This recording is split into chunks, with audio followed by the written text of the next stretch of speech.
L'endroit que nous allons présenter est le Distillery District. Il est l'est du centre-ville de Toronto et près de la rue Sherbourne et Front.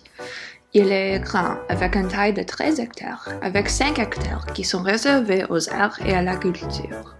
Une population d'environ 242 845 à 245 830 gens habitent ici, de qui la plupart sont descendants européens.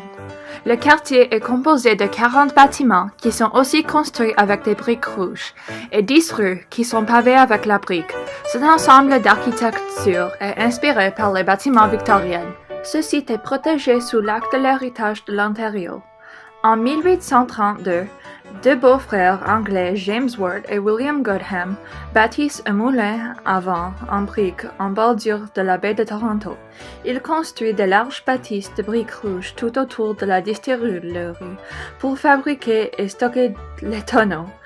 Le quartier s'est trouvé officiellement au 19e siècle en 1837 et il réussit comme un commerce pour le rhum et le whisky. Mais en 1957, la production de whisky a arrêté et au milieu de 1990, la distillerie a fermé.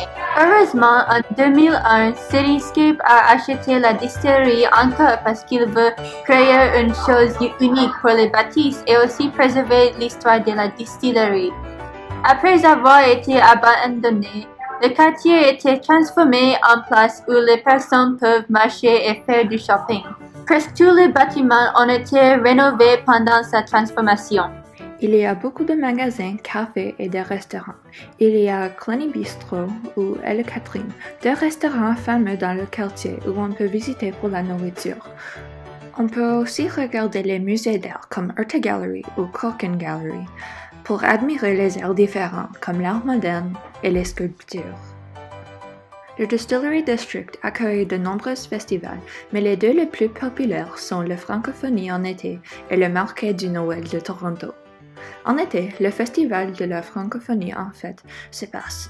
Les artistes francophones du Canada sont invités à jouer à la musique pour 4 jours pour célébrer notre culture française. Pendant la fin de novembre, au fin du décembre, le Marché du Noël de Toronto commence. Le quartier est transformé avec des décorations de Noël. On peut voir des artistes, regarder des musiques et des danses et acheter des cadeaux de Noël uniques. Ce quartier attire la majorité de son activité économique de l'industrie du tourisme. Il est un village commercial piéton où le dessin, le divertissement et la créativité moderne se mêlent avec le passé pour créer une expérience réellement unique.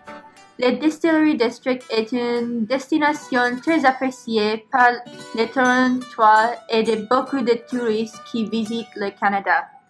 Nous n'avons pas vécu dans le quartier parce que c'est un quartier pour les touristes et c'est aussi une place pour le commerce. Et en dépit du fait qu'il y a des gens qui habitent au quartier, le quartier n'est pas exactement une place pour la résidence. Dans notre opinion, nous ne voulons pas vivre dans ce quartier parce qu'il n'est pas proche de notre école et il n'y a pas beaucoup de magasins comme des épiceries ou des pharmacies. Dans le futur, je ne veux pas vivre dans ce quartier plus tard parce qu'il est très proche du centre-ville et je veux vivre dans un petit village qui est moins peuplé que Toronto. Et je veux aller au lieu qui est proche de l'université que je vais étudier dans le futur. ¡Oh, ¡Ya me está acusando más del normal! Todos mis sentidos van y bien mal. Esto que es malo sin ningún amor.